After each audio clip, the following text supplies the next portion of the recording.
श्री स्वामी समर्थ. श्री गुरुदेव दत्त. अध्याय 3. श्री स्वामी चरित्र सारामृत. तृतीय अध्याय. श्री गणेशाय नमः. धन्य धन्य ते या जगती स्वामी चरणी ज्यांची भक्ती त्यांची नाही पुनरावृत्ती. पद पावती कैवल्य गता द्याती कथा सुंदर. स्वामींनी निवेदिले स्वचरित्र आणि बाबा दिगंबर त्यांचे वृत्त निवेदिले. निर्विकार स्वामी मूर्ती लोका चमत्कार दाविती. काही वर्षे करुणी वस्ती मंगळवेढे सोडिले. मोह माझे वास्तव्य करिता आप्पा टोळ झाले भक्त तेथीचे साकल्य वृत्त अल्पमती केवी वर्णू. स्वामी चरित्राचे हे सार म्हणून केला नाही विस्तार. वर्णिता कथा समग्र ग्रंथ पसरे उददी सम. सवे घेऊन स्वामींशी टोळ जाती अक्कलकोटासी. अर्ध मार्गावरून टोळासे मागे परतणे भाग पडे. टोळ आज्ञापिले सेविका जोवरी आम्ही येऊ का तोवरी स्वामींशी सोडू नका. तेथेच मुक्काम करावा. टोळ गेली या परतोनी स्वामी चालले उठोनी. बहुत वर्जिले सेवकांनी परीनच मानिले त्या. तेथून या निघाले अक्कलकोटाप्रती आले. ग्रामद्वारी बैसले येती राज स्वेच्छेने. तेथे एक अविध होता तो करिता यांची थट्टा. परी काही चमत्कार पाहता महासिद्ध समजला. पूर्व पुण्यावस्थाव निश्चिती आले चोळप्पाचे गृहाप्रती. स्वामींचे जाणोनी ईश्वर मूर्ती चोळप्पा करी आदर. चोळप्पांचे भाग्य उदयले यती राजगृहासी आले. जैसी कामधेनू आपण बळे दरिद्राच्या घरी जाय. पूर्व पुण्य होते गाठी म्हणून घडल्या या गोष्टी. झाली स्वामी राज भेटी परम भाग्य तयाचे. धन्य धन्य तयाचे सदन जे स्वामींचे वास्तव्य स्थान. सुरवरा जे दुर्लभ चरण तयाच्या घरी लागले. योगाभ्यासी योग साधिती तडी तापडी मार्गी श्रमती.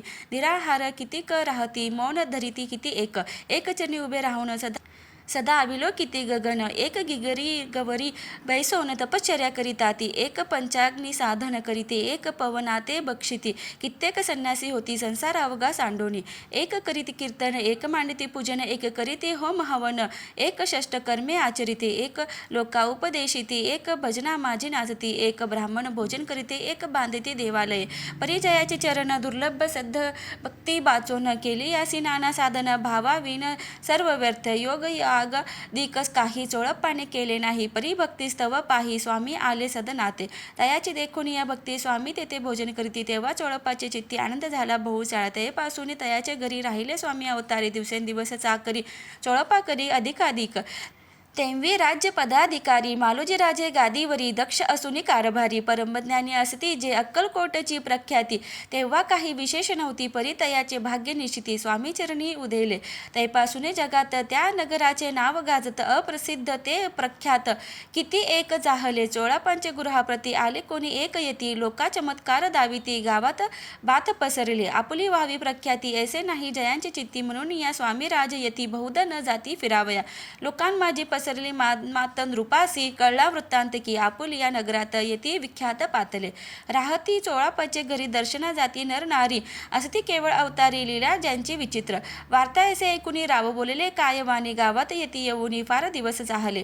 परी आम्ही श्रुत पाही आजवरी जाहले नाही. आता जाऊन लवलाही.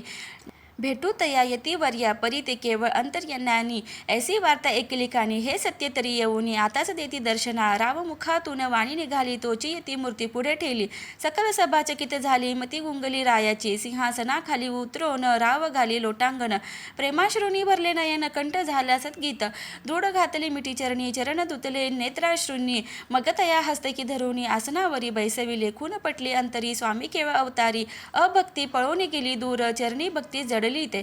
सकळ सभा आनंदली समस्ती पाऊले वंदिली. षोडोपचारे पूजिली स्वामी मूर्ती नृपराय. निराकार आणि निर्गुण भक्तांसाठी झाले सगुण. तयांच्या पादुका श्री धरून विष्णू नाचे ब्रह्मनांदे. इति श्री स्वामी चरित्र सारामृत. नाना प्राकृत कथा संमत. प्रेमळ भक्त परिसोत. तृतीय अध्याय. गोड हा. श्री स्वामी चरणार्पणमस्तु. श्रीमस्तु शुभम भवती. श्री स्वामी समर्थ. श्री गुरुदेव दत्त.